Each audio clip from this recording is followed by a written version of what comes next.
Welcome to my new Disney Extinct Attractions series. My name is Disney Dave, and I'll be your guide on today's journey to the future and new horizons. Step into the future in Epcot Center's newest adventure.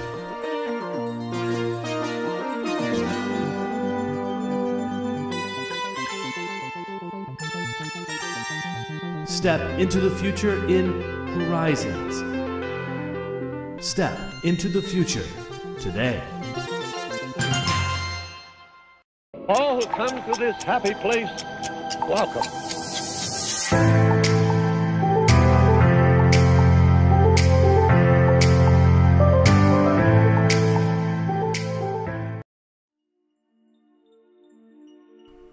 Horizons was the name of a classic dark ride attraction at Walt Disney World's Epcot Center in Florida. In 1979, early concepts were pitched by the eventual project show designer George McGuinness, but records give the official idea germination date of 1980. October the 1st, 1982 comes along and Epcot Center opens its gates to the public. Horizons does appear on the park maps, but is not scheduled to open till a year later. The attraction opened officially on October the 1st, 1983, as part of Epcot's one-year anniversary celebration at a cost of $60 million. Located on the eastern side of the Future World section of Epcot, this attraction used Disney's Omnimover conveyance system, which took guests past show scenes depicting visions of the future. The attraction had 184 vehicles and could fit 3 to 4 guests per vehicle, with dispatch intervals of 4.8 seconds per car, and a total duration of the ride being 14 minutes and 45 seconds. Horizons in its concept phase was named Century 3, to recognise the 3rd century of American existence. The name later was changed to Future Probe, as the thought that international guests would not understand the meaning of Century 3. But in the end, the Future Probe name was scrapped due to the word probe, and after much debate, GE and Disney officials settled on the name Horizons. Prior to the start of construction, the project's budget was slashed by $10 million. The building size was reduced, and the length of the ride was shrunk by 35%, shortening the ride by a length of 600 feet. It was proposed that Horizons would be the sequel to Carousel of Progress, located in Tomorrowland at the Magic Kingdom. As the Carousel of Progress followed the changes in lifestyle that faced a family as they lived through the 20th century, Horizons continued their story, showing how they might live in the 21st century. The Carousel's theme song, There's a Great Big Beautiful Tomorrow, was part of the Looking Back at Tomorrow portion of Horizons. The version of There's a Great Big Beautiful Tomorrow that can be heard in Horizons coming from a television in the Art Deco scene is the exact version that can be still heard on the radio during the first part of the present Carousel of Progress. Horizons was the only attraction in Future World to showcase all of Epcot's Future World elements, including communication, community interaction, energy, transportation, anatomy, along with man's relationship to the sea, land, air, and space. The symbol used for the ride from 1983 to 1994 symbolises the sun rising over the land, representing a new horizon. September the 30th, 1993, and General Electric's contract to sponsor the attraction expires. Within a couple of months, signs and dialogue mentioning GE are removed. Horizons originally closed in December 1994, a little more than a year after General Electric had ended its sponsorship of the attraction. However, Horizons reopened in December 1995 due to the closure of 2 other attractions that were down for refurbishment in Future World: Universe of Energy and World of Motion. The attraction permanently closed its doors on January the 9th, 1999, due to a sinkhole beneath the building as well as structural problems, which is now the accepted reason for the closure. In March 2000, Horizons begins to be emptied for demolition. Some set pieces are preserved and some animatronics are kept for use.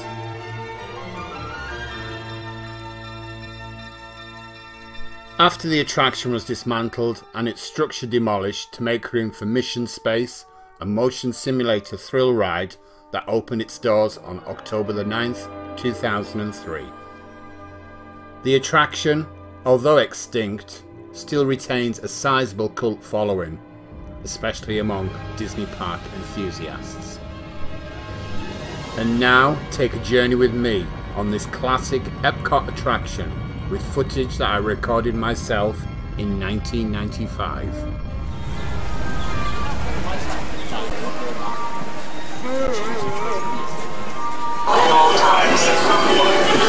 going to find now which one we're going to pick. Horizons 1 is now departing. Our final destination today, the 21st century. Hey, that's some destination. My wife's right. We may see the new towns of tomorrow. Desert farms and floating cities, even colonies in space. But you know, this isn't exactly the first time. Come on, I'll show you what I mean. There's the grand old man himself. Jules Verne. This is the way a one shot it. Yeah, that's 2 times. Old Uncle Jules may not have had all the answers, but he had the right idea. He was just a easy living. It's always been just around the corner.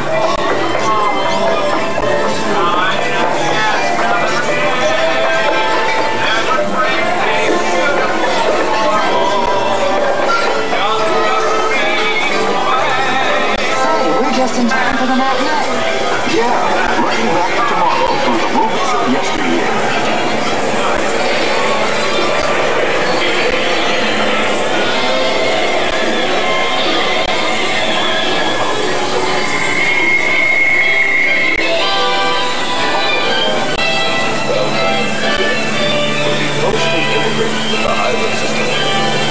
In the private motorport,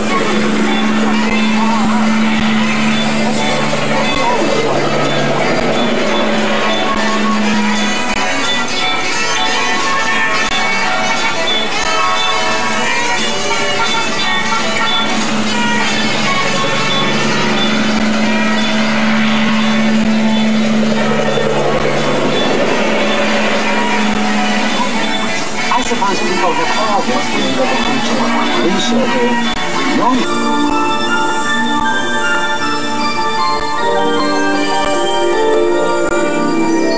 The world of liquid space. Oceans of minerals and food ready to fuel tomorrow's needs.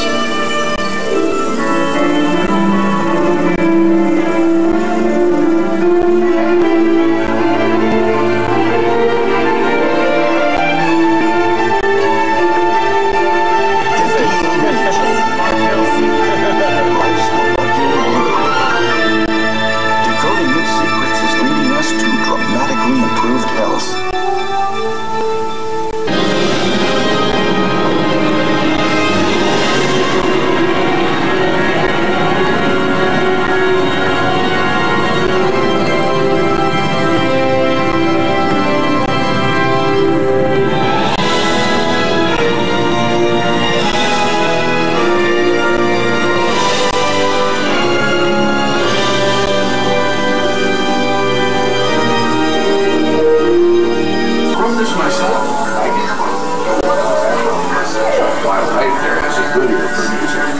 she's talking to our daughter, the desert dweller.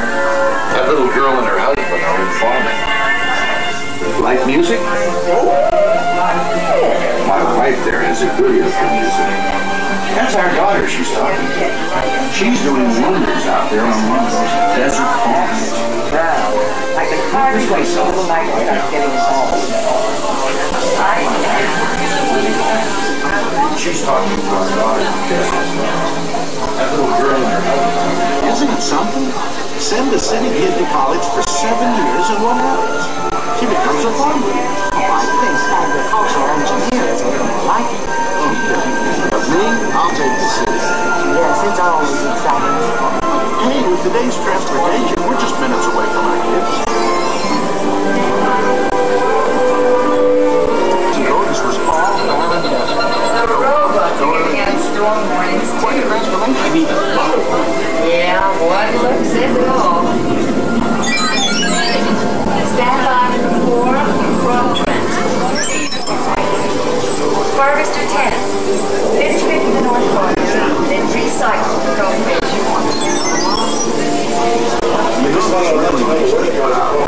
You wanted her to go to law school.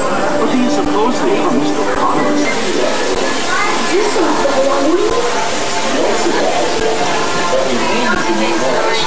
Ice cream? Coming right up. Come on, be serious now. Why would I play? You're always late. Always late? You gotta be kidding. I'm very punctual. Oh, now who's me?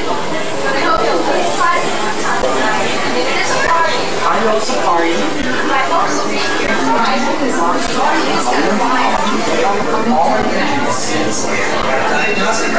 It's only gonna take a couple of seconds.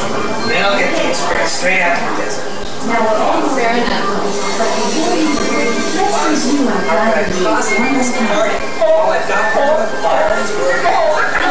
Relax, come on, kids. Underwater safety's no joke. Scott? Yes? Let's hear those safety rules. Stay in your group, keep your buddy in sight, always check your gill apparatus for full recirculation. How often, class? Every 10 minutes. Or more often. That's right. Floating cities. They're amazing. I mean, whole new industries have developed. And underground, maritime, all sorts of marine life, fuels, energy, And pathways in other parts. So am I. Floating cities have opened up whole new ways for people to enjoy their lives, as well as their work.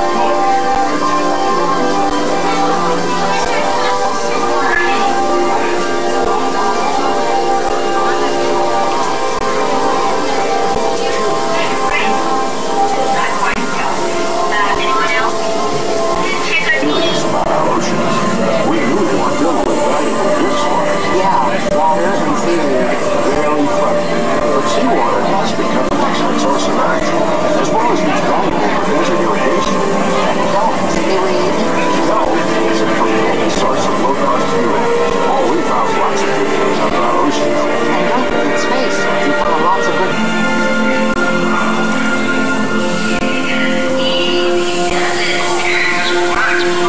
Don't worry about me. Just worry about the connection. And get ready. How about there, sweetheart?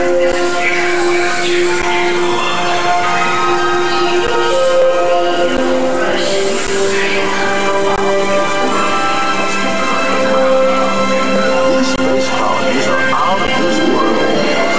Look around.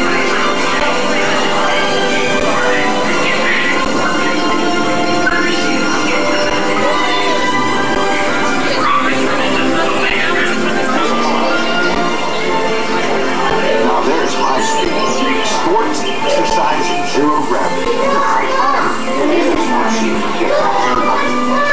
Why don't you try? I don't know what I'm going to do with you. Don't let old Napoleon. We don't want to lose him. Hey, Mom, what if he just floats away? Hey, Mom, what if I just float away? Then your father will get you as soon as he manages to get your shoe. What about the party? Oh, now that's really lovely. Practical, too. Space, all kinds of industries back on Earth. See you later. Happy birthday, dear lady. Happy birthday to you. Cute little kid, isn't he? Thank you. What do you kind of think so? Gee, that's